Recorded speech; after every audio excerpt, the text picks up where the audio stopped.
A sentença equatoriana não foi escrita pelo juiz que a assinou. O Equador sofre com diversos casos de corrupção judicial.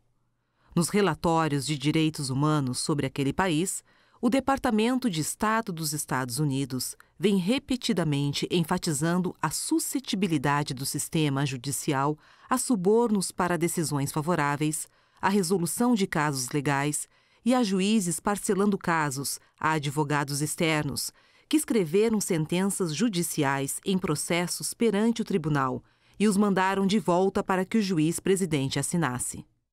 Os advogados dos autores foram filmados discutindo essa corrupção judicial generalizada e como eles poderiam tirar proveito dela. All the judges here are corrupt. They're all corrupt. It's their birthright to be corrupt. Why? Because they get paid so little. It's the culture. It's disgusting. And the only language that I believe this judge is going to understand is one of pressure, intimidation, and humiliation. And that's what we're doing today. We're going to let him know what time it is. Provas incontestáveis agora mostram que os advogados dos autores exploraram com sucesso essa corrupção judicial para obter uma sentença condenando a Chevron Corporation a pagar 19 bilhões de dólares. 6 juízes diferentes presidiram o litígio de Lago Agrio entre maio de 2003 e março de 2011. O juiz Zambrano finalmente proferiu a sentença de primeira instância em 14 de fevereiro de 2011. Os autos, nesse caso, têm mais de 215 mil páginas.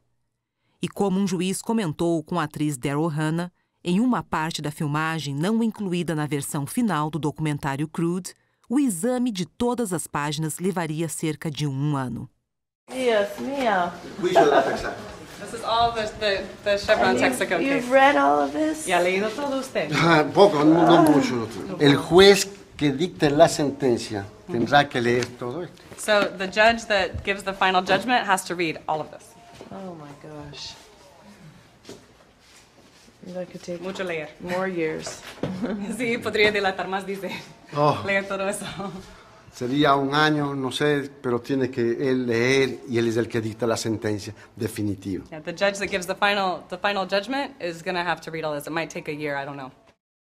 Em 17 de dezembro de 2010, o juiz Zambrano proferiu um despacho informando que se declara concluída a instrução e se pedem autos para a sentença. É neste ponto que os juízes equatorianos normalmente começam a analisar os autos pela primeira vez para proferir a sentença. Em 31 de janeiro de 2011, pouco mais de 6 semanas após a data de encerramento da instrução, o juiz Zambrano disse aos jornalistas que ele havia revisto 1.500 volumes dos autos da ação e explicou: ainda restam 500 volumes. Cada volume contém aproximadamente 100 páginas. Assim, em apenas um período de 6 semanas, o juiz Zambrano afirma ter lido mais de 160 mil páginas, havendo mais de 50 mil páginas ainda não analisadas. Contudo, 2 semanas depois, o juiz Zambrano proferiu a sentença de 188 páginas, ou seja, nessas 2 semanas, supostamente teria lido 50 mil páginas e elaborado a sentença da ação de Lago Agrio. O Dr. Keith Rayner, perito em psicolinguística, especializado em taxas de leitura e compreensão por humanos, concluiu que seria impossível para o juiz Zambrano ter lido e entendido completamente todo o material contido no processo Lago Agrio, no período de aproximadamente 8 semanas, do início da análise do material em 17 de dezembro de 2010 até quando ele emitiu sua sentença em 14 de fevereiro de 2011.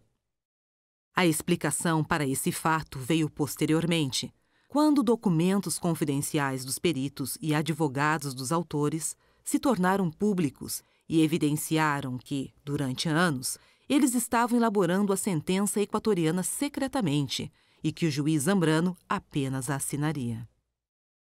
Em dezembro de 2008, o principal advogado equatoriano dos autores, Pablo Fajardo, convocou uma reunião com todas as equipes para desenvolver um plano para obter uma sentença em primeira instância em 2009, que fosse favorável e significativa.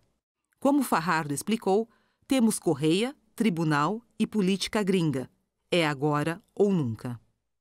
Em junho de 2009, em uma troca de e-mail, Fajardo informou a Steven Donziger que ele estava designando Brian Parker, um estagiário da equipe jurídica dos requerentes, para fazer uma pesquisa para as razões finais, conhecidas como alegato, e a sentença, mas sem que ele soubesse o que estava fazendo. 2 semanas mais tarde, Fajardo divulgou um memorando, elaborado pela equipe jurídica dos autores, sobre o uso de um fideicomisso para receber e administrar as indenizações fixadas pela sentença. As sequências de caracteres de texto e até mesmo erros de citação e transcrição desse memorando aparecem literalmente na sentença equatoriana. Algumas horas mais tarde, Fajardo divulgou um precedente do Supremo Tribunal Equatoriano à equipe de advogados dos autores, deixando claro que o mesmo deveria ser usado na elaboração da sentença. Em seu e-mail, Fajardo diz que o precedente deveria ser usado em suas razões finais, documento conhecido como o alegato, bem como na sentença equatoriana. Colegas, esta é a sentença do caso Viúda Petroequador. Os argumentos dos juízes são super interessantes. Acho que servem perfeitamente para o nosso alegato e vale a pena ler. O texto desse precedente foi amplamente citado na sentença equatoriana, mas não no alegato. Além disso, os advogados dos autores enviaram esse material para toda a sua equipe jurídica antes de uma reunião interna essencial, onde discutiriam o resultado do caso e o que fazer, quanto dinheiro colocar, como repartir os itens e tudo mais. Os advogados dos autores procuraram controlar não só o resultado do caso, mas o conteúdo da sentença equatoriana para garantir a sua execuibilidade no exterior. Como um dos advogados norte-americanos dos autores, Joseph Cohn, explicou em e-mail, para termos êxito em desenvolver um julgamento que seja exequível nos Estados Unidos da América e em outros locais, precisamos estar envolvidos na elaboração da apresentação final e do julgamento proposto, que é a principal tarefa em que todos concordamos repetidamente que nossa empresa trabalharia. E embora Cohn tenha discutido a elaboração de uma minuta de sentença, os autores nunca a apresentaram oficialmente e publicamente no processo. The Lago Agrio plaintiffs never publicly on the record submitted a proposed judgment in Lago Agrio, correct? No. As notas de uma reunião em 10 de setembro de 2009 entre os advogados norte-americanos dos autores listam a criação da minuta de sentença como um tema de discussão. Em dezembro de 2009, logo depois que o juiz Zambrano havia assumido a condução do caso, Fajardo enviou um e-mail a Donziger, assegurando-lhe que os autores iriam quase certamente fazer acontecer o plano da sentença deles. Quando vier, te conto os detalhes que não posso contar aqui. O plano da sentença creio que vai acontecer. Não estou 100% certo, mas tenho 99,99% de certeza. E aconteceu.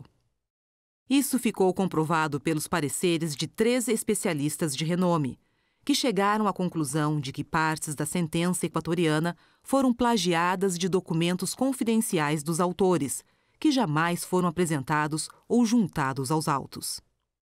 Por exemplo, partes da sentença equatoriana são quase uma reprodução textual de um dos memorandos internos dos autores, conhecido como memorando de fusão, que jamais foi apresentado ou juntado aos autos.